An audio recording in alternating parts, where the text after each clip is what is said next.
그간 안녕하셨습니까?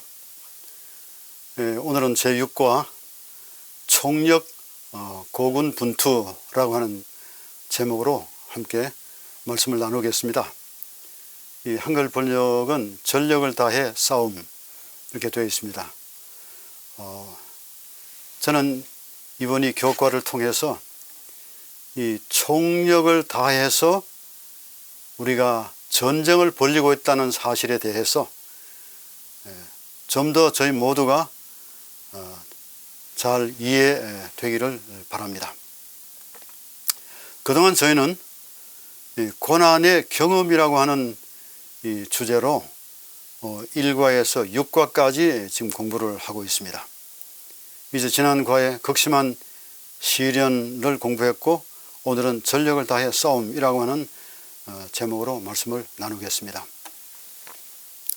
근데 1과에서 6과는 이 고난이 있다는 사실, 고난이 죄로부터 오고 그 죄의 장본인은 마귀라고 하는 사실에 대해서 저희가 계속해서 공부하고 있습니다. 그리고 이 고난의 방향은 사실 우리가 아니라 그리스도라고 하는 사실을 매 장마다, 매 챕터마다 얘기하고 있습니다. 그러므로 1과에서는 목자의 시련은 그리스도의 고난, 야훼의 고난인 것입니다. 그 다음에 닥쳐오는 시련, 수많은 시련들이 죄로 인해서 오기 때문에 죄의 세력을 꺾는 것은 결국 그리스도 예수뿐이라고 하는 사실을 저희가 공부했습니다. 그러나 이 고난은 비록 하나님께서 예정하셨다고 말씀을 드릴 수는 없지만은 이러한 고난이 올 것을 이미 그리스도께서는 아셨습니다. 그래서 모든 준비를 다 갖춰 놓으셨습니다. 그 준비 가운데서 가장 위대한 준비, 가장 값진 준비는 그리스도 예수를 준비해 놓으신 것입니다. 그분은 우리의 창조주이시고, 그분은 우리의 구세주이시고, 그분은 우리의 구주가 되신 분이십니다. 그분은 정말 여호와, 야훼 하나님이신 것입니다. 이 하나님께서 3장의 이스라엘 민족을 430년의 긴 여정을 통과한 이후에 이제 그들을 약속의 땅 가나안으로 인도하시는 장면이 있습니다. 이 장면 가운데서 하나님께서는 이스라엘 백성을 그냥 버려두지 아니하셨습니다. 이스라엘 백성들과 함께 동행했습니다. 낮에는 구름 기둥으로, 밤에는 불 기둥으로 그들을 인도했습니다. 인도해서 만난 곳이 홍해지만은, 그러나 홍해를 건너서 가나안 땅에 들어가기까지의 모든 여정을 하나님께서 인도하셨습니다. 그런데 그런 가운데서 가나안 땅을 향해 여행해 가는 과정에 많은 시험들이 있었고 시련들이 있었습니다. 이러한 시련들이 그들로 하여금 여호와를 찬양하는 노래를 부르게 한 것입니다. 그것은 곧 경험의 노래, 구주를 향한 노래, 곧 모세의 노래, 그리고 어린 양의 노래가 되겠습니다. 이런 과정을 거쳐서 우리는 그동안 우리가 가지고 있던 인간적인 이 생각들, 죄의 성향, 그리고 죄를 향해 끊임없이 기울어지는 우리의 삶의 자세와 습관, 문화가 이러한 고난의 과정을 통해서 단련되고 연마되어서 우리의 품성 가운데서 그리스도의 얼굴이 드러나도록 하는 것이 제 4과의 제목이 되겠습니다. 이렇게 그리스도의 얼굴이 우리의 삶을 통해 드러나도록 하기 위해서는 우리에게 극심한 시련이 다가오고 있습니다. 이러한 극심한 시련은 사단이 자기의 때가 얼마 남지 않은 것을 알고 있는 힘을 다하여, 사실은 사단도 전력을 다하여 with all power, all energy입니다. 전력을 다하여 우리를 향해 다가오고 있고, 결국은 우리가 목적이 아니라 결국은 그리스도가 목적인 것을 공부했습니다. 그것은 곧 극심한 시련의 최정점에 있는 것은 그리스도의 십자가가 되겠습니다. 이제 오늘 저희들은 그러면서도 하나님께서 우리에게 원하는 것이 있습니다. 내가 이렇게 최선을 다한 것처럼 너희들도 최선을 다하라. 내가 이렇게 고난의 정점에 있는 것처럼 너희들도 이 고난을 즐겨 통과하라. 내가 너희와 함께 하겠다. 전력을 다해서 싸우라. 투쟁하라. 결단하라. 그런 말씀에 대해서 오늘 공부하게 되겠습니다. 오늘의 기억절은 이렇습니다. 이를 위하여 나도 내 속에서 능력으로 역사하시는 이의 역사를 따라 힘을 다하여 수고하노라 그랬습니다. 내 속에서 능력으로, 헬라말로 듀나미스입니다. 듀나미스는 이 듀나미스의 대격인데, 듀나메이, 이것은 정말 큰 능력을 얘기할 때 얘기하는 것입니다. 이는 다이나마이라고 하는 말에서 온 말입니다. 다이나마이라고 하는 말에서 다이나마이트라고 하는 영어가 왔습니다. 다이나마이트, 얼마나 큰 폭발력을 가지고 있습니까? 얼마나 큰 힘을 가지고 있습니까? 이 다이나마이트는 큰 바위를 깨는 그런 힘을 가지고 있습니다. 그러므로 내 속에 능력으로 역사하시는, 다이나마이트로 역사하시는 이 곧 그리스도가 되겠죠. 이분의 일, 그러니까 우리의 삶을 통해서 역사하시는 분은 그리스도입니다. 그러니까 그리스도의 역사를 따라 힘을 다하여 우리가 수고할 필요가 있다고 하는 것입니다. 근데 여기에 뭐라고 했습니까? 수고하고 있노라, 이렇게 얘기하고 있습니다. 동분사형입니다. 역사를 따라 힘을 다하여 수고하고 있노라, 둘입니다. 그리스도께서 수고하고 계시고 이 수고에 우리가 동참하는 것이죠. 근데 이 서론에서 한 남자와 여자의 그 톡쇼에 대한 얘기가 기록되어 있습니다. 이것은 그냥 한번 보시기 바랍니다. 중요한 것은 이러한 한 사건을 두고, 고난의 사건을 두고 어떻게 보느냐가 중요할 뿐만 아니라 어떻게 반응하느냐가 더 중요하고, 그 다음에 무엇 때문에 반응하느냐는 더욱 중요한 것입니다. 이것은 바로 우리를 통해서 역사하시는 하나님께서 우리의 의지를, 윌파워를 보다 긍정적으로 하나님 편에 서도록 만들어주는 것입니다. 그런 다음에 이러한 의지력을 연마해서 이것이 좀 더 인내롭게 되어서 초지일관 계속해서 정말 끝까지 밀어붙이는 것이죠. 이것이 우리의 사명입니다. 오늘 이 서론에서 총 개요를 좀 말씀을 드리겠는데, 사실은 우리 속에 역사하시는 분이 성령님이십니다. 성령님이 주체가 되겠습니다. 성령을 진리의 영이라고 했습니다. 진리로 인도하시는 영임과 동시에 그분 자신이 진리이신 것입니다. 그러므로 진리가 우리를 진리로 인도하시는 영, 이분이 진리의 영이 되겠죠. 이분의 진리의 영이 오시면은, 여러분, 진리의 영은 오셨습니다. 그리고 지금도 계십니다. 중요한 것은 진리의 영을 우리가 받아들이기만 하면은, 그분을 믿음으로 수용하기만 하면은 이 진리의 영께서 우리 내부에서 강하게 역사하시고 활동하시게 되겠습니다.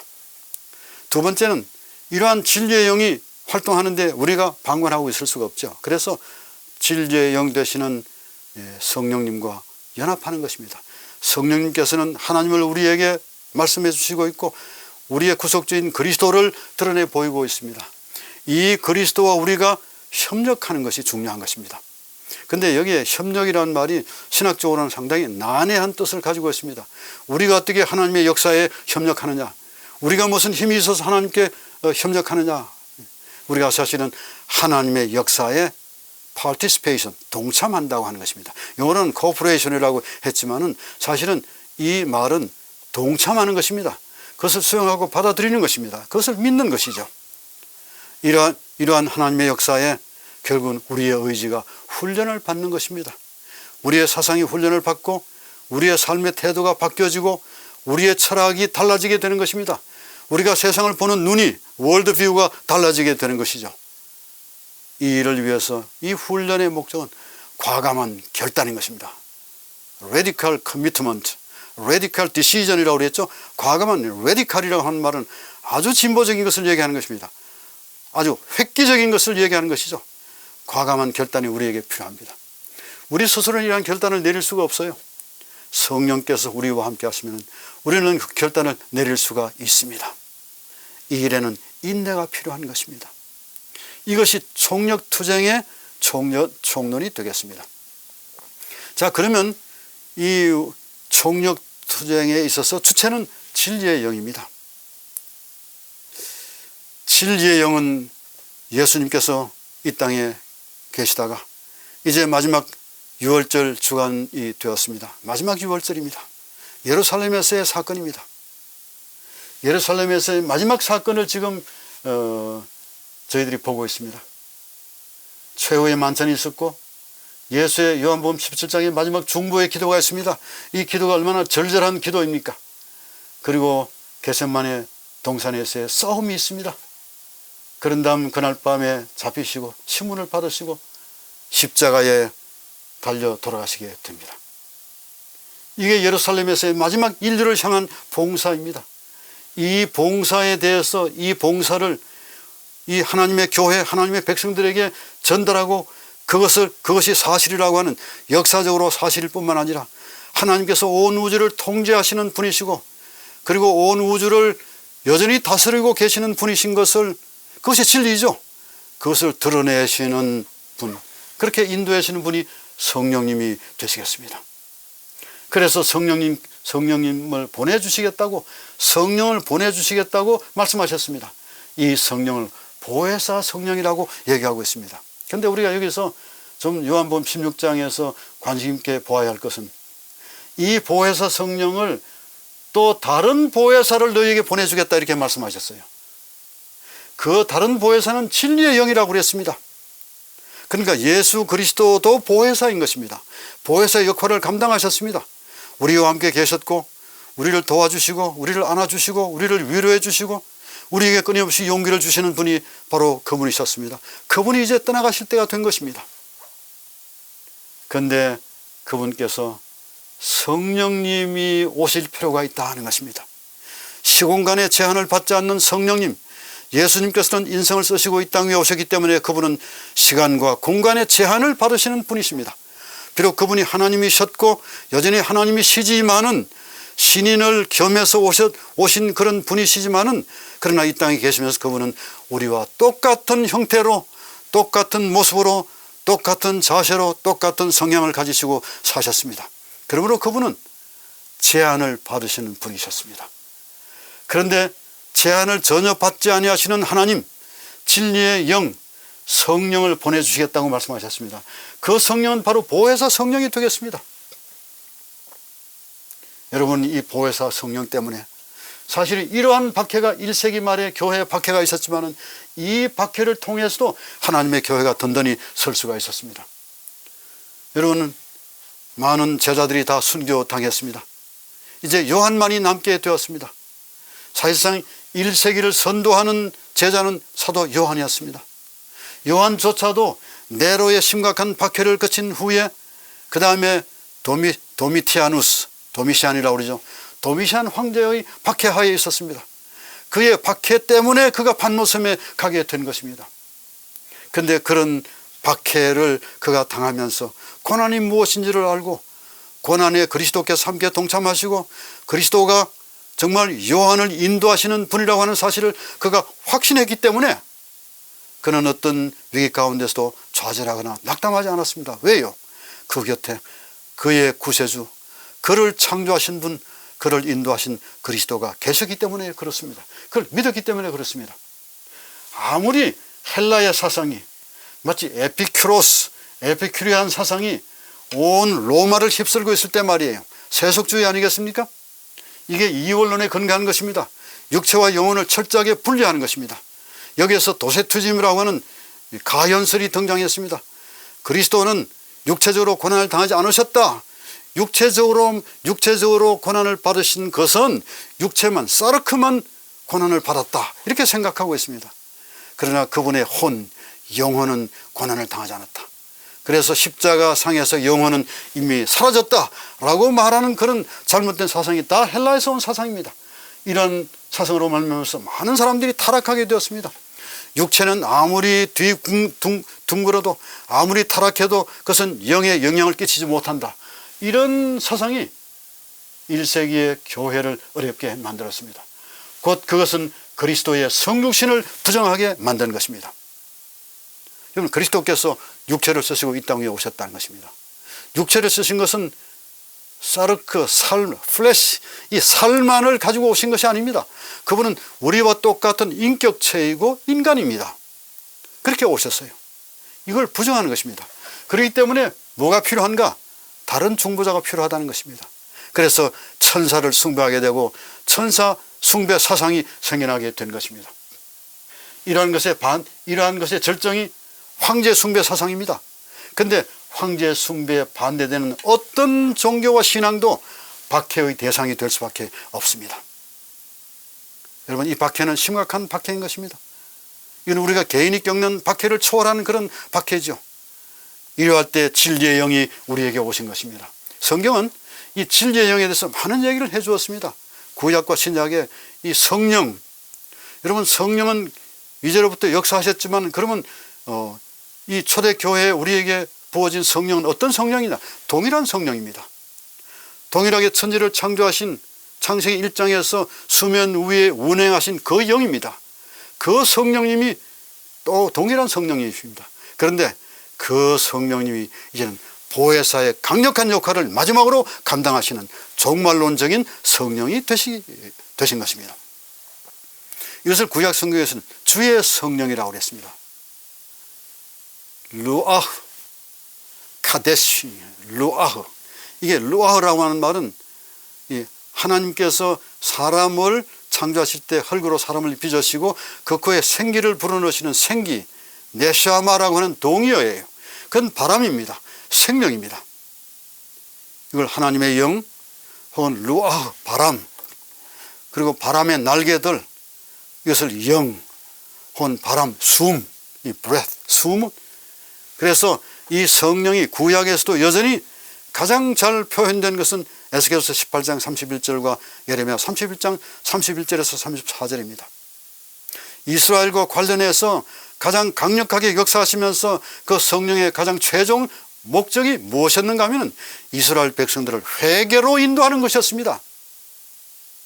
그 회개는 어떤 모습을 주고 그 다음에 아주 놀라운 그런 기적을 행사하고 그렇게만 되는 것이 아닙니다. 수많은 기적들을 그들이 목도했고 경험했습니다. 그럼에도 불구하고 그들은 타락했습니다. 뭐가 필요했습니까? 성령의 최종적인 목적은 새 마음을 창조하는 것입니다. 새 영을 그들에게 불어넣는 것입니다. 이것을 신약 성경에서는 진리의 성령이라고 얘기했습니다. 이것을 다른 보혜사라고 요한복음 14장 16절에 말씀하셨습니다.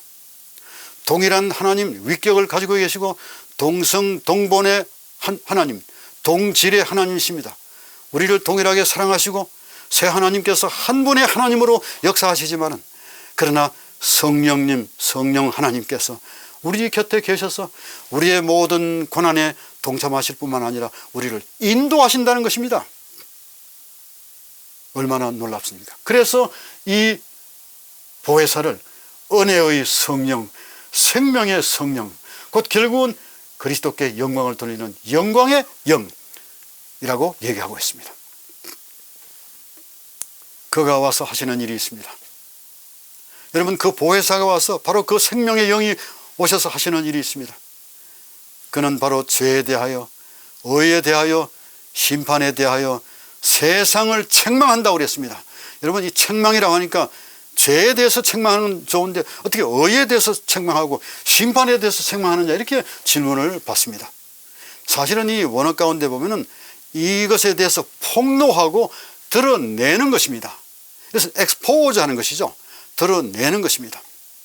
진리의 성령께서 오시면은 우리가 죄인이고 죄악 속에 살아가고 있고 우리 스스로는 이 죄의 능력을 결코 이길 수가 없다라고 하는 사실을 깨닫도록 만들고 그리스도께로 인도해 가는 그런 역사를 성령께서 하시는 것입니다. 이 성령은 진리의 영이 되겠습니다. 여러분, 우리에게는 책망이 필요합니다.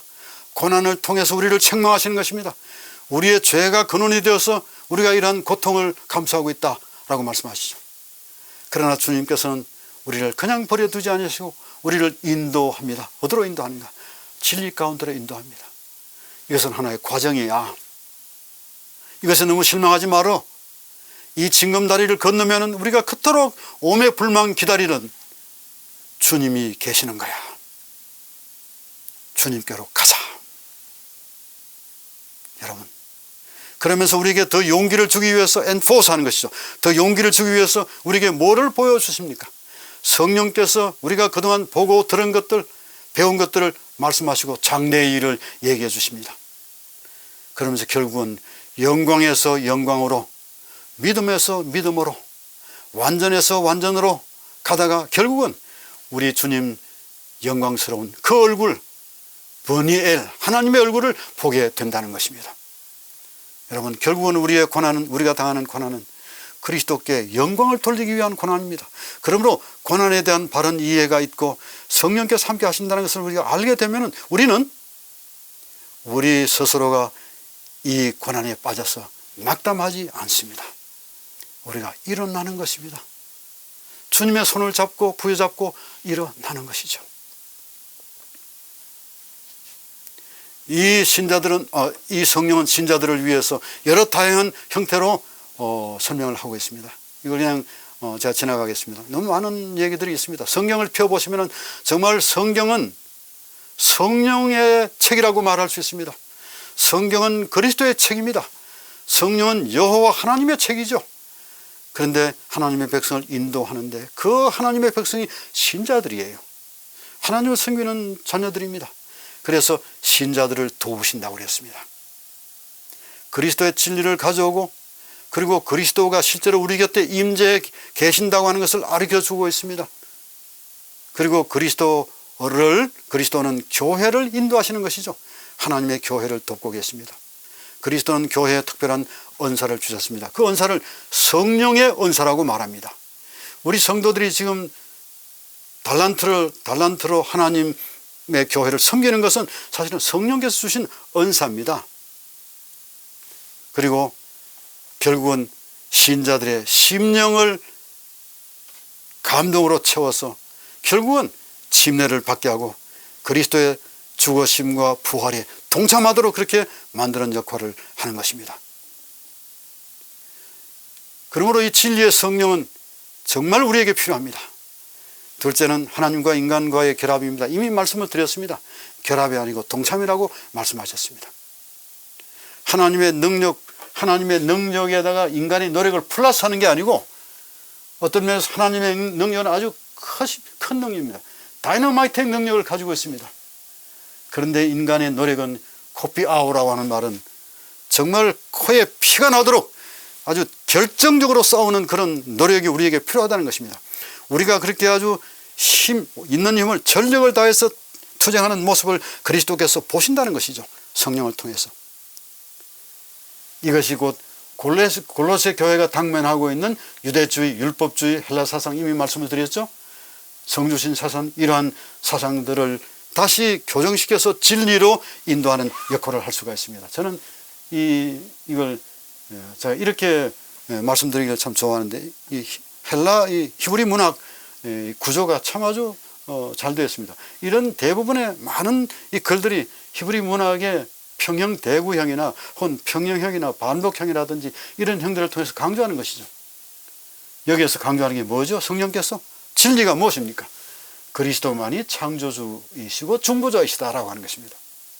이것은 바로 여기 얘기하기를 그리스도에게는 보조자나 발출자가 필요 없다는 것입니다. 그리스도를 돕는 보조자가 어시스턴트가 필요하지 않습니다. 그런데 왜냐하면 창조주의 능력을 저희들이 알고 있기 때문에 그렇습니다. 그 다음에 그리스도는 만물의 머리가 되십니다. 교회의 머리가 되시죠.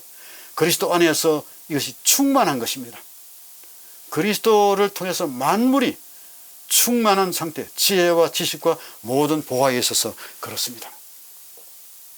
결국은 우리가 알아야 될 것은 우리가 하나님과 결합하는 것이 아니라 하나님의 그 역사에 동참하고 그것을 수용하고 받아들이는 것인데, 그리스도는 만물의 유지자다, 여전히 힘을 가지고 개입하시는 분이다 라고 하는 사실을 골로새 교인들, 이 골로새서는 로마서와 동일한 맥락에서 기록된 책입니다.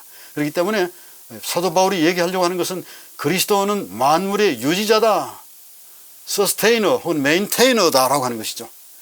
그 다음에 그리스도는 바로 하나님이시다 라고 하는 사실입니다.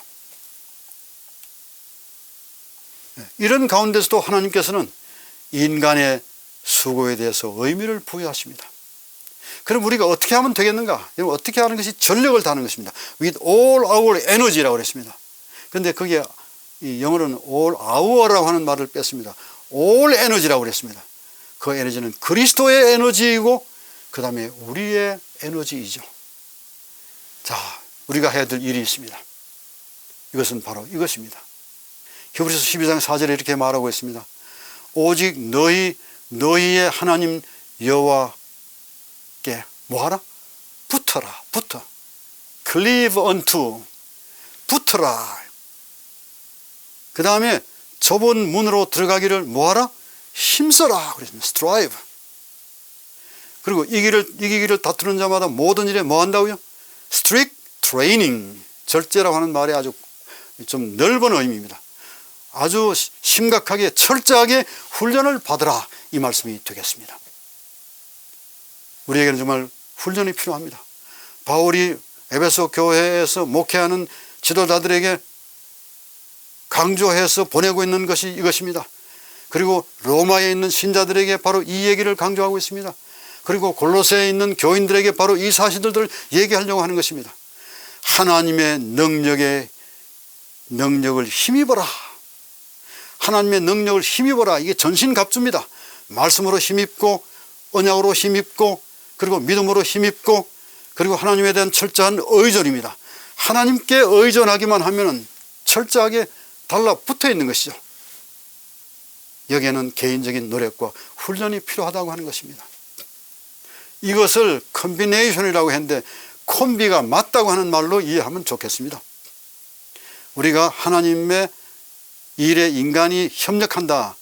이것은 많은 기독교 역사에서 이단으로 간주되었습니다. 그래서 이 재림교회가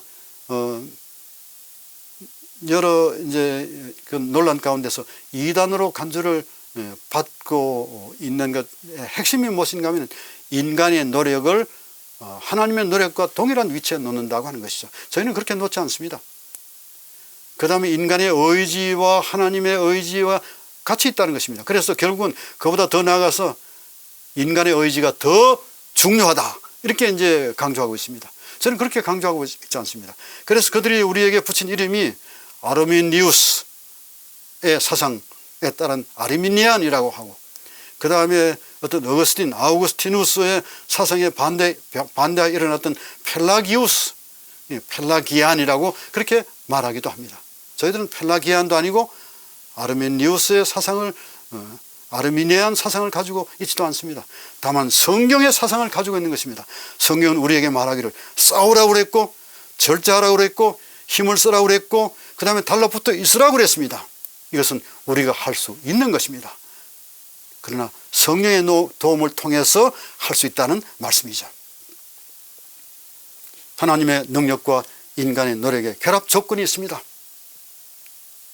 우리는 이런 고난을 통해서 자기의 연약함과 부족함을 깨닫는 것입니다. 그리고 열렬하고 꾸준한 기도와 노력이 필요하다고 하는 것이죠. 그리고 그랬던 습관을 아주 레디컬 커미트먼트라고 하는 말을 아까 썼죠. 아주 획기적으로 과감하게 아주 잘라버리고 던져버려야 합니다. 이것은 바로 우리의 의지와 결단이죠. 떨쳐버리는 것입니다. 이것에 우리는 엄격한 정신적 도덕적 훈련을 받을 필요가 있습니다. 그리고 이러할 때 당신의 능력을 그들의 노력과 결합시키심으로 하나님은 그들을 뭐 할 것이라고요? 부조와 선지자 248쪽에서 그들을 도울 것이라고 그랬습니다. 절대로 실망하지 마십시오. 절대로 포기하지 마십시오. 일어나십시오. 그리스도 안에서 말이에요. 이제 삼소진은 이렇게 받은 훈련의 의지, 여러분, 이 의지가 참 필요합니다. 이미 조금 전에 제가 이 아리안 사상, 아리우스 혹은 펠라기우스 뭐 이런 사상들이 사실은 이 로마 교회에서 아주 반대하는 사상이었습니다. 그러나 로마 교회 당시에도 사실은 일종의 그런 많은 부분들이 있었습니다. 이러한 그 신학의 기초가 아리우스와 아다나시우스의 그 신성 사건이죠. 그러나 거기에 기초해서 많은 사건들이 역사에서 일어났습니다만은, 그러나 그 사건들 가운데서 저희가 눈여겨보아야 할 것은 그럼에도 불구하고 인간의 의지가 필요하다는 것입니다. 그런데 그 인간의 의지를 가장 약하게 만드는 것이 무엇이죠? feeling이라고 하는 것입니다. 감각이라고 하는 것입니다. 감성입니다. 이게 바로 의지의 위협적인 작용을 하고 있습니다.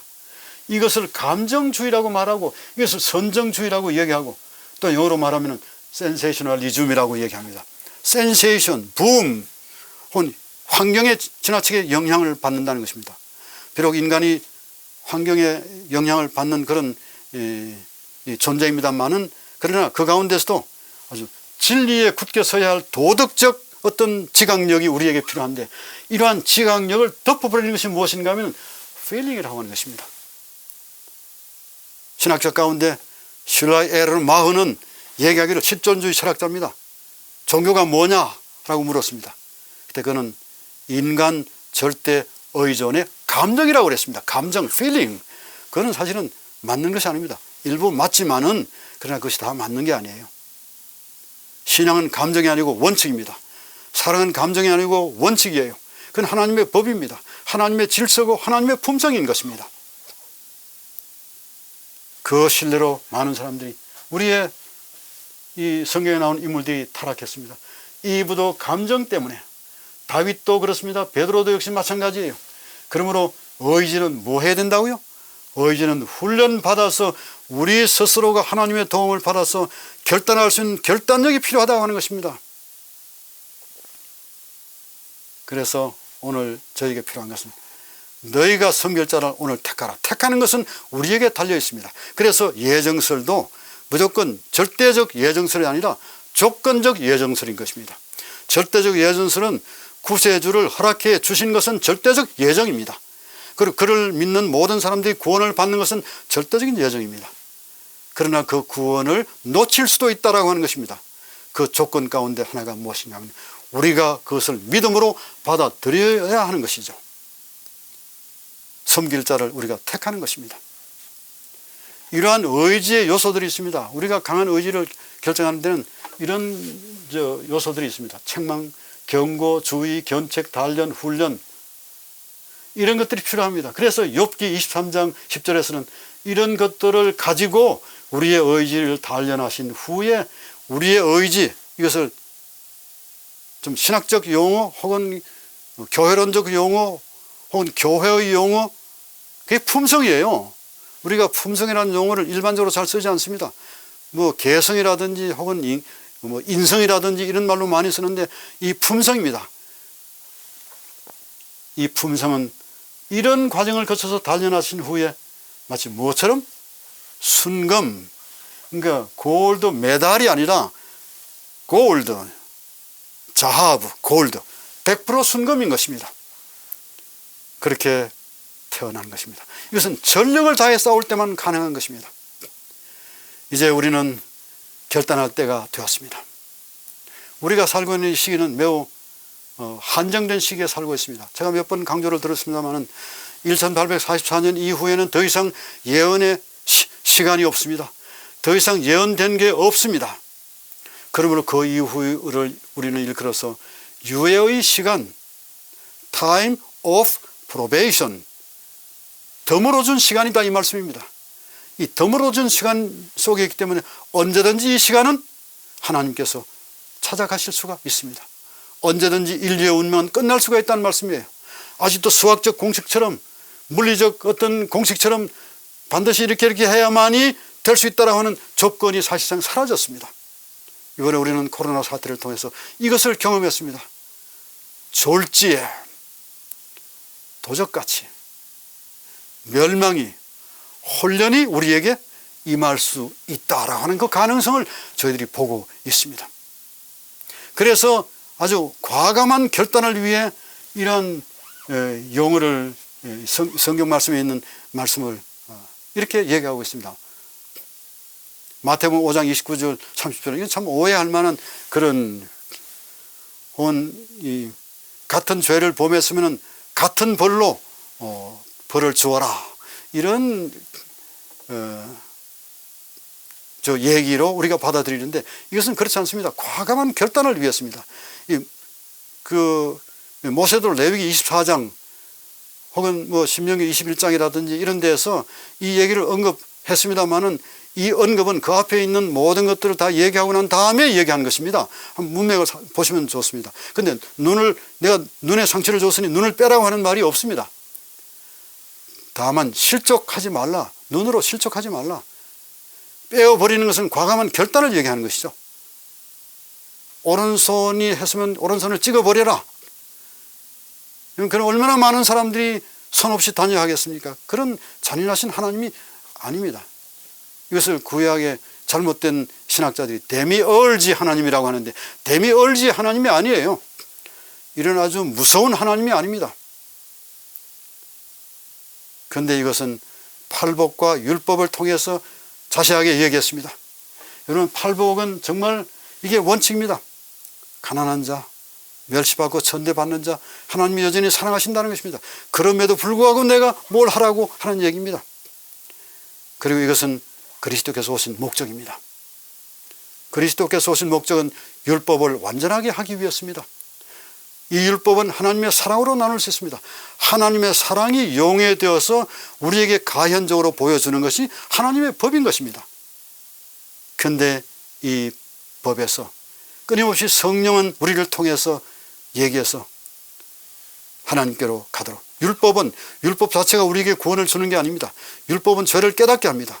깨닫게 한 다음에 율법 자체가 인도하는 성격을 갖고 있지 않습니다. 그러므로 율법을 깨닫게 하시는 분이 진리의 성령이시기 때문에 진리의 성령이 그리스도께로 인도하는 것입니다. 그러므로 동해 보복법이라고 일컬어져 있는 눈은 눈으로, 이는 이로, 손은 손으로 하라고 하는 말씀은 강조한 말씀이라고 하는 것을 말씀드리고 싶습니다. 여러분, 우리에게 중요한 것이 있습니다. 아무리 강조해도 지나치지 않는 것이 있습니다. 그래서 우리가 외형적으로 아무리 해도 소용이 없습니다. 외형적 결단을 위해서 이 우리 사람들은 겉옷에 수를 달았습니다. 이 수울이 있습니다. 그 다음에 그리고 옷을 빱니다. 그리고 율법을 돌에 새겼습니다. 돌에 이렇게 새겼습니다. 그런데 중요한 것이 뭐죠? 이것은 마음에 새기는 것입니다. 우리의 뇌가 브레인 워시가 필요한 것입니다. 어떤 면에서 새 뇌가 필요한 것이죠. 그 새 뇌는 성령께서 하시는 것이죠. 이제 마지막으로 우리에게는 인내가 필요합니다. 똑같은 얘기를 반복하기 때문에 야곱의 환도뼈에 대한 얘기를 다시 할 필요가 없다고 생각이 됩니다. 우리가 이러한 고난 가운데서도 야곱이